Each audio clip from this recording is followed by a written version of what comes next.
하루거리라는 그림책이 있어요. 한 7, 80년 전 이야기 같습니다.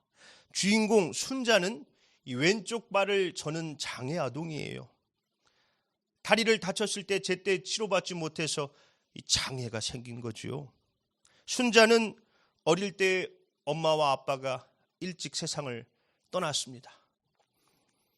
동생들이 있기는 하지만 함께 살 형편이 안 돼서 이 집 저 집 뿔뿔이 흩어졌어요. 순자는 그렇게 가족들을 다 떠나보냈습니다. 큰아버지 집에서 이 더부살이를 하며 힘겹게 사는데 큰아버지가 그렇게 일을 시키고 부려먹는 거예요. 매일같이 일했습니다. 나물 캐고 물 길러 오고 힘들어가지고 잠깐이라도 실라치면은 꾀부리지 말라고 큰아버지가 소리 지르고. 그래서 순자는 친구들과 놀아본 적이 단 한 번도 없어요. 해가 저물어도 할 일이 얼마나 많아요. 아이들은 마당에다 멍석 깔아놓고 밤하늘에 별 보면서 이 별똥별 떨어지는 거 보면서 노는데 순자는 해가 떨어져 집에 오면은 그 밀린 집안일을 하는 거예요. 이 어린 순자가 감당하기에는 너무나도 고되죠. 그런 순자가 요상한 병에 걸린 겁니다.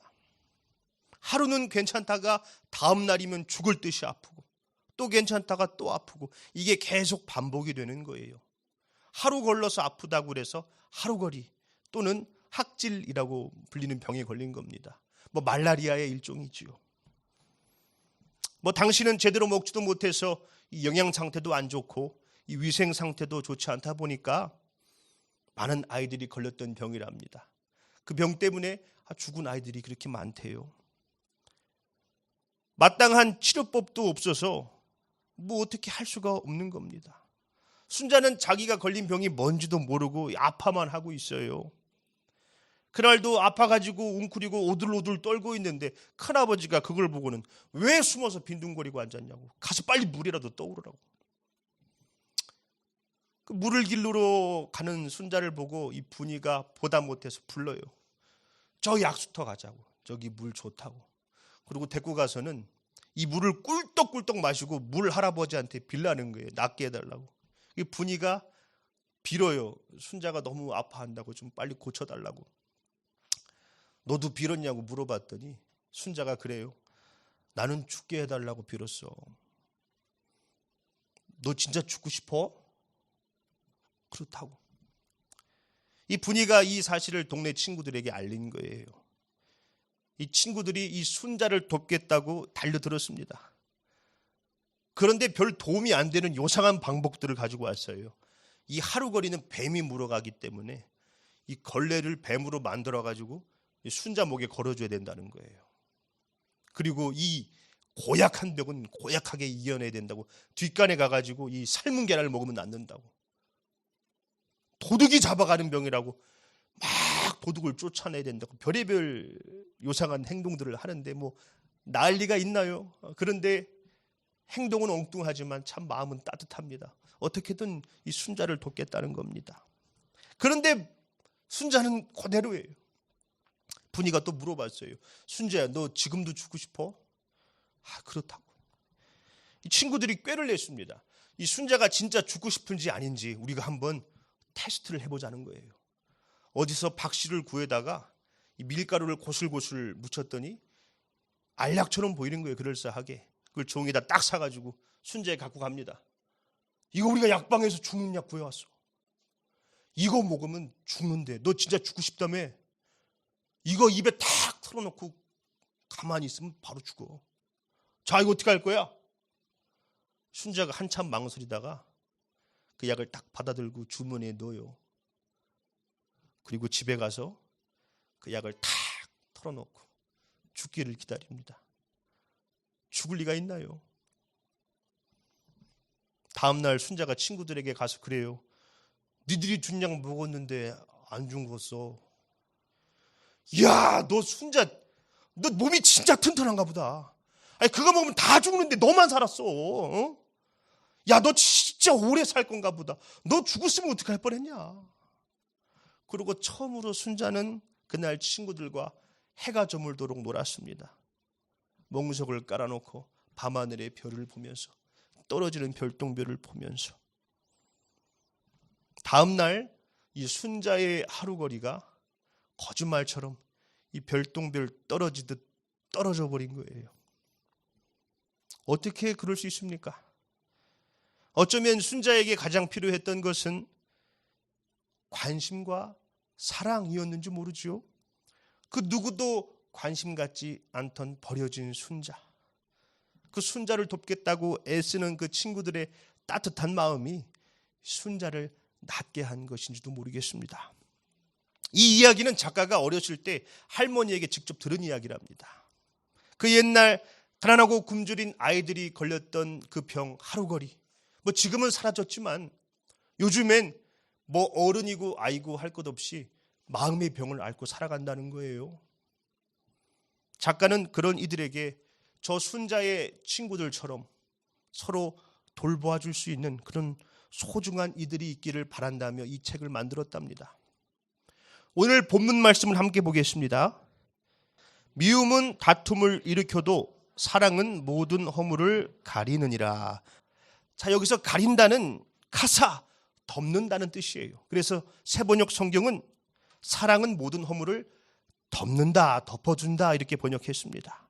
자, 그런데 이 덮어준다는 게 그 사람의 허물을 못 본 척하는, 뭐 숨겨준다는 그런 뜻이 아닙니다. 여러분, 이 북돋아 준다는 말이 있죠. 기운 없는 사람, 그 사람 기운 차릴 수 있도록 뭐 힘을 불어 넣어주는 의미로 사용합니다.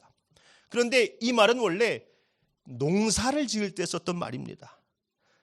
식물이 잘 자랄 수 있도록 흙을 긁어 모아주는 행위를 이 북돋아 준다라고 했어요. 이 북은 치는 북이 아니라 그 뿌리 주변에 있는 흙을 말해요. 비가 심하게 내리고 뭐 바람이 불다 보면은 가끔 이 뿌리를 드러내놓고 있는 식물들이 있지 않습니까? 그러면 뭐 호미 같은 걸로 흙을 긁어다가 덮어주는 것, 북을 돋아준다. 그게 북돋아준다입니다. 허물을 덮어준다는 것도 그런 겁니다. 사람도 식물처럼 인생의 비와 바람을 심하게 맞으면 뿌리가 드러나요. 허물이 드러납니다. 부족함이 보이죠. 뭐 저 사람 뿌리가 드러나든 말든 뭐 나는 신경 안 써. 그거는 차라리 양반입니다. 그 드러난 뿌리를 보고 지적질을 하고 비난을 하고 헐뜯고 소문을 퍼뜨리고, 그래서 미움은 다툼을 일으키는 것이죠. 그러나 사랑은 그 허물을 덮어주는 것입니다. 흙을 끌고 와서 그 약함을 덮어주는 것이죠. 채워주는 것입니다. 흙을 토닥토닥 다독이듯이 그 사람이 다시 기운 차릴 수 있도록 격려하고 위로하는 것이죠. 그게 허물을 덮어주는 겁니다. 베드로전서 4장 8절 말씀입니다. 무엇보다도 먼저 서로 뜨겁게 사랑하십시오. 사랑은 허다한 죄를 덮어줍니다. 예수님이 먼저 우리를 뜨겁게 사랑하셨죠. 그 십자가에서 우리를 위해 물과 피를 다 쏟으시고 그 보혈로 우리의 죄와 허물을 덮으시고 깨끗게 하셨습니다. 그 사랑으로 구원받은 우리는 허물과 뿌리가 드러나서 고통받고 있는 그들의 그 아픔을 위로하고 덮어줄 수 있어야 된다는 것이지요. 요한일서 4장 11절입니다. 사랑하는 여러분, 하나님께서 이렇게까지 우리를 사랑하셨으니 우리도 서로 사랑해야 합니다. 남포교회 박영선 목사님이 몇 주 전에 설교에서 그런 말씀을 하시더라고요. 뭐 해완이 섞인 그런 말씀이었는데, 우리가 치사한 기도를 그렇게 드렸대요. 주시옵소서가 전부인 치사한 기도. 한국 교회를 회복시켜 주시옵소서. 우크라이나 전쟁이 빨리 끝나게 해 주시옵소서. 가난하고 소외된 자들을 보살펴 주시옵소서. 이게 다 치사한 기도랍니다. 모든 책임을 다 하나님께 넘기고 나는 할 거 없다라는 거래요. 이거는 얘가 해야 되고 저거는 제가 해야 되고 그거는 저놈이 해야 되고, 하나님 아시겠죠? 나 불편하게 하지 마요. 이런 치사한 기도를 그렇게 열심히 했대요. 철야하며 금식하며. 뿌리가 훤하게 드러나 있는 것을 보고 덮어주지 않고 저 뿌리를 좀 덮어주세요 기도하면 진짜 치사한 것 같기는 해요. 야고보 사도의 말씀이 떠오릅니다. 어떤 형제나 자매가 헐벗고 그날 먹을 것조차 없는데 여러분 가운데서 누가 그들에게 말하기를 평안히 가서 몸을 따뜻하게 하고 배부르게 먹으십시오 하면서 말만 하고 몸에 필요한 것들을 주지 않는다고 하면 무슨 소용이 있겠습니까? 이와 같이 믿음에 행함이 따르지 않으면 그 자체만으로는 죽은 것입니다. 이 뿌리를 다 드러내놓고 고통스러워하고 있는데 그걸 덮어주지 않고 아이고 그걸 좀 덮으세요라고 말만 하면 대체 그게 무슨 소용이 있냐는 거예요. 행함이 없는 믿음은 그 자체로 죽은 거라는 것이죠. 믿음이 있는 자들은 헐벗고 먹을 것이 없는 이들을 보면은 입히고 먹이고 이 북돋아 줘야 된다는 겁니다. 흙을 끌고 와서 토닥토닥 해주듯이 그를 격려하고 용기를 주어야 된다는 것이죠. 우리 행복한 교회가 그렇게 사랑으로 서로의 허물을 덮어주고 우리 주변에 뿌리를 드러내놓고 있는 이들의 뿌리를 덮어주고 부족함을 채워줄 수 있는 사랑이 많은 교회가 되기를 축복합니다. 말씀을 맺겠습니다. 과거 우리나라 놀이 문화 중에 참 아름다운 게 있었습니다. 깍두기, 먹는 깍두기 말고요. 실력이 제일 떨어지는 친구 말입니다. 동네에서 아이들끼리 편을 갈라서 놀라치면은 뭐 대개 실력이 비슷한 친구 2명이서 짝지어서 가위바위보, 그래서 이긴 팀, 진 팀 이렇게 나누기도 하고, 아니면 실력이 제일 좋은 친구 둘이서 가위바위보해서 편을 짜기도 했습니다. 그러면 여기도 저기도 끼지 못하는 친구가 하나 있어요. 뭐 어리거나 몸이 불편하거나 뭐 운동신경이 너무 안 좋은 친구. 그러면 그 친구를 깍두기로 껴줬습니다. 못한다고 빼버리지 않고 야 너 어리니까 저로 가 쫓아내지 않고 깍두기로 껴줘서 함께 놀았습니다. 깍두기는 좀 못해도 봐줍니다. 뭐 부족해도 괜찮죠. 허물을 들추지 않습니다. 덮어주고 함께 하지요. 그런데 요즘에는 그런 깍두기를 찾아보기 힘듭니다. 여기도 저기도 못 끼면은 그냥 빼버려요. 왕따 시킵니다. 못한다고 비난하죠. 야 너는 왜 그러냐, 좀 가라, 좀 방해하지 말고.